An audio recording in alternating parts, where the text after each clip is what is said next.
Al-fikratu sayrul qalbi fi mayadinil aghyar. Bermula fikir, perjalanan hati pada medan-medan ciptaan Allah Subhanahu wa ta'ala. Al-fikratu allati alzamaha al-'abdu wa hudda 'alayha hiya sayrul qalbi bi makhluqatillahi ta'ala wa masnu'atih. Bermula tafakkur yang melazimi akan dia oleh seorang hamba dan didorong seorang hamba atasnya tafakkur itu ialah tafakkur perjalanan hati pada ciptaan-ciptaan Allah Subhanahu wa ta'ala. Artinya kita disuruh memikirkan tentang segala yang diciptakan oleh Allah Subhanahu wa ta'ala. Tafakkur yang demikian itulah yang kita dianjurkan, bahkan diperintahkan di dalam Al-Quran maupun hadis-hadis Rasulullah sallallahu alaihi wasallam. Wa ammal fikratu bi dzatillahi ta'ala fala sabila ilaiha. Adapun tafakkur pada zat Allah, maka itu tidak ada jalan kepadanya. Tafakkur tentang zat Allah itu kita kada disuruh, bahkan dilarang. Dilarang kita menjalankan hati kita memikirkan bagaimana Allah itu. Nah, itu dilarang. Yang diperintahkan kita tafakkur tentang ciptaan-ciptaannya. Para muhibbin rahimakumullah. Ruwiya an Ibni Abbas radhiyallahu anhu anna Rasulullah sallallahu alaihi wasallam absara qauma faqala ma lakum faqalu natafakkaru bil khaliq. Rasulullah sallallahu alaihi wasallam melihat sekelompok orang. Lalu beliau bersabda, "Apa yang kalian lakukan?" Mereka menjawab, "Kami sedang tafakkur tentang Al-Khaliq, Allah Subhanahu wa ta'ala." Qala tafakkaru bi khalqihi wa la tafakkaru bil khaliq. Rasulullah bersabda, tafakkurlah kalian pada ciptaannya. Jangan kalian tafakkur pada penciptanya. Tafakkur pada makhluk Allah, memikirkan makhluk Allah. Jangan sekali-kali memikirkan tentang Allah Ta'ala. Fa innakum la taqduruna qadara. Kalian tidak akan mampu untuk mencapai kadarnya Allah Subhanahu wa ta'ala. Nah, para muhibbin rahimakumullah. Jadi pikiran-pikiran kita yang berjalan tentang Allah itu jelas merupakan was-was daripada syaitan. Kalau tafakkur yang benar itu tafakkur tentang kejadian-kejadian yang terjadi di alam semesta ini. Qala ba'duhum bal yatafakkar ahadukum fi khamsati asya. Berkata sebagian ulama, hendaklah berpikir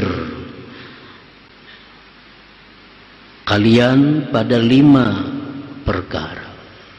Ada 5 perkara medan lapangan untuk tafakkur itu. Awaluha fil ayat wal alamat. Yang pertama tentang ayat-ayat Allah. Nah, itu ayat-ayat Allah itu merupakan medan lapangan untuk kita berpikir. Tsaniha yang kedua bil ala'i wan na'ma, tentang nikmat dan anugerah Allah. Nah, kita pikirkan nikmat-nikmat yang datang kepada kita. Nah itu. Salisuha, yang ketiga, fi sawabillah, tafakkur tentang pahala yang diberikan Allah. Rabi'uha, keempat, fi iqabih, tafakkur tentang azab Allah.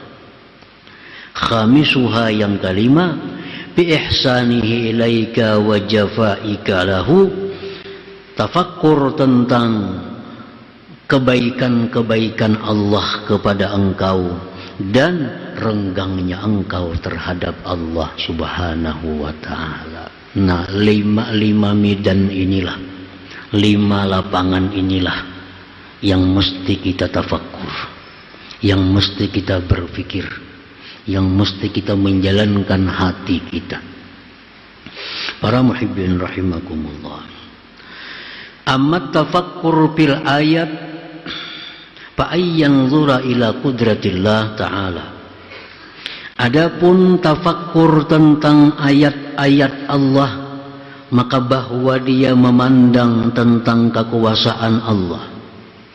Minas samawati wal ardi, langit, bumi, wa tulu'is syamsi wa ghurubiha, terbit matahari, tenggelamnya matahari, wa ikhtilafil laili wan nahar, silih bergantinya siang dan malam. Itu contoh dari sekian banyak ayat-ayat yang menunjukkan tentang Allah subhanahu wa ta'ala. Nah, tafakkur tentang langit.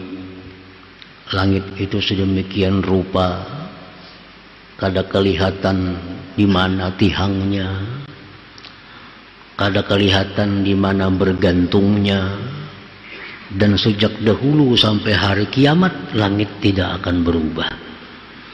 Tentu itu ada yang menjaga, tentu ada yang memelihara.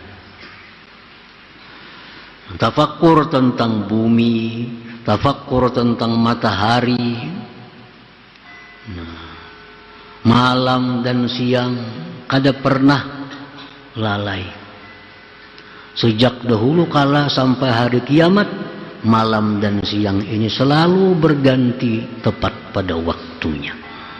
Dan itu kada mungkin terjadi sendiri tanpa ada yang mengaturnya, yaitu Allah subhanahu wa ta'ala. Nah, tafakkur seperti itu yang kita disuruh.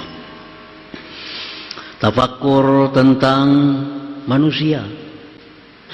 Manusia makhluk yang diciptakan oleh Allah. Orang laki bini berisi anak 5. Anak pertama macam ini bentuknya. Anak yang kedua kada sama rupanya, kulitnya, tinggi rendahnya.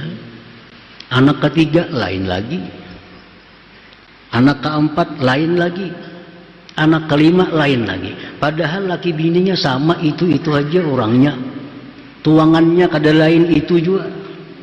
Kenapa nang kalau warni belai lain? Nah, laki-lakinya itu juga, bininya itu juga. Kenapa breaknya sama? Kenapa keluarnya lain-lain? Nah, itu menunjukkan kuasa Allah subhanahu wa ta'ala. Jakalan kita bulah wadah bingka misal. Bahannya ini, nama ulah ini, tuangannya ini, 1000 kayak itu bang, sudah bingka. Tapi ini manusia bikinan Allah subhanahu wa ta'ala. Nah, kita tafakkur yang demikian itu. Disuruh kita memikirkan yang demikian itu. At-tafakkuru fi dzalik yurisu yaqinan wa ma'rifatan. Tafakkur pada yang demikian tadi itu membuat kita tambah yakin tentang adanya Allah, tentang adanya Tuhan yang mempunyai sifat-sifat kebesaran, kekuasaan, dan itu akan membuahkan ma'rifat kita kepada Allah subhanahu wa ta'ala. Karena kuncinya ma'rifat itu adalah tafakkur.